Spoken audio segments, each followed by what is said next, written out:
بسم الله الرحمن الرحيم. إخوان أخوات إخواني، كنشكركم على الحضور المكثف بمناسبة اليوم العالمي للمرأة.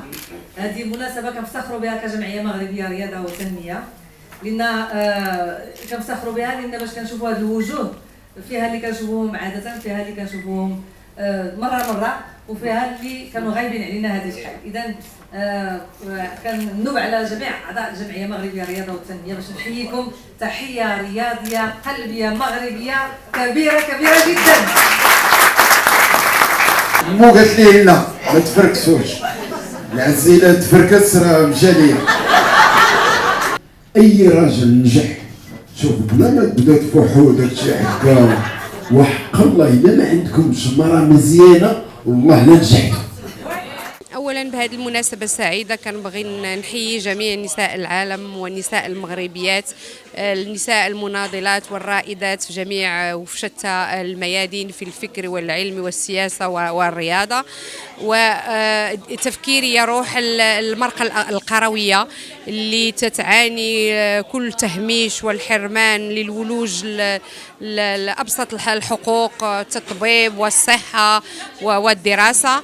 وبالنسبه للصعوبات تنظن ما كاينش شي ميدان يخلو من الصعوبات، لكن بالاراده والعزيمه وحب الميدان يمكننا نتغلبوا على هذه الصعوبات. كذلك بدعم الرجل وفريق العمل كان زعما تمكننا من التغلب على جميع الصعوبات. كان عندي واحد شرف كبير اللي استدعتني البطله نوال متوكل رئيسه جمعيه AMSD باش ندير واحد انترفونسيون في هذا اليوم اللي هو يعني وقفه اللي تيكونوا فيها اجتماعات ندوات اللي تبعث لنا واحد الافكار باش يمكن كنا تنعملوا باش يتقدم الرياضه في المغرب. كاين بزاف ديال لي بروجي ان شاء الله، الى سهل الله غادي نمشي لاعلى قمه جبليه في شمال امريكا الماكيلي. وكيف قلت لك كاين المشروع ديال 7 قمم، كاين مشروع المشي من اجل السلام، كاين المشروع المشي من اجل التحسيس ضد مرض السرطان. كل هذه زعما، وهذا سي ان بروجي دو في، يعني ماشي ما كاينش لا كونكورونس، فهمتي؟ هذاك يعني كل واحد تيدير واحد لا رياليزاسيون، ما كاينش تنافس ولا.